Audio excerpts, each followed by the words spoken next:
You'd be surprised at the things that end up saving you. Sometimes it's not the grand gestures or the big changes, but something as humble as a walk to the mailbox that can turn the tide. It was a Tuesday morning, and the world was just shaking off its frost. I remember standing at the edge of my driveway, the air sharp and cool, with a thin mist rising from the grass. I had my old house slippers on and a navy cardigan pulled tight around my shoulders. Each step down the drive felt deliberate, as if I was walking toward something more important than the day's collection of bills and circulars. Retirement had come with promises of relaxation and adventure, but the reality was often quieter and lonelier. The days started to run together, one bleeding into the next. I'd wake up, make coffee, and sit at the kitchen table, thinking about what I was supposed to do next. Sometimes I'd make a list to feel accomplished, but the tasks were often the same as the day before.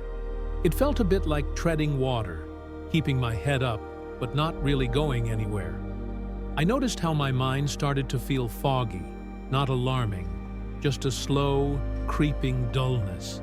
And maybe that's why I found myself standing at the edge of my driveway that morning, looking at the mailbox as if it held the answer to something I couldn't quite name.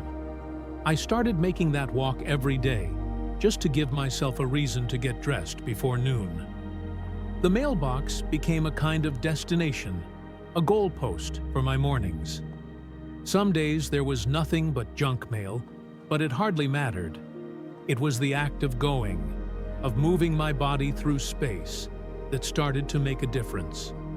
What is it about walking that feels so grounding? The gentle rhythm seemed to wake up something inside me. I started to notice the way light changed from day to day, and how the birds sounded different after rain. Over time, I felt clearer after those walks. The simple act of moving had shaken something loose in my brain. I found myself curious about why that might be. I remembered reading that walking can help your brain process things, good for memory and mood. But I didn't need a scientific explanation to know that it was helping. On rainy days, I'd look out the window and think, what's the point? But those were often the days when I needed it the most. Those short walks became a kind of anchor for my day. I started to notice other little changes too. It was as if the world had sharpened into focus, and I was seeing it for the first time. I experimented, walking a little farther or taking different routes. The more I walked, the more I wanted to walk. Each little trip was a chance to reset, to clear my head and start again. I noticed how I was feeling, both in body and mind. The act of movement gave me space to notice my emotions without judgment. I found that those tiny actions added up, creating a sense of stability I'd been missing. If you're looking for a place to start, consider one small action you can do today.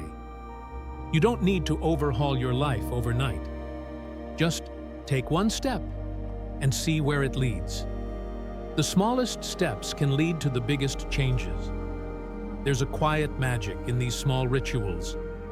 I'm glad I finally listened to that quiet voice that said, just go. Every day, I remind myself that I'm choosing to show up in whatever way I can. It's not always easy, but it's always worth it. If you're feeling stuck, try a walk to the mailbox or just step outside and take a deep breath. Notice the world around you, the way the light falls and the air feels on your skin. You don't need to wait for the perfect moment. Just take one step and see where it leads. You might be surprised by what you find along the way.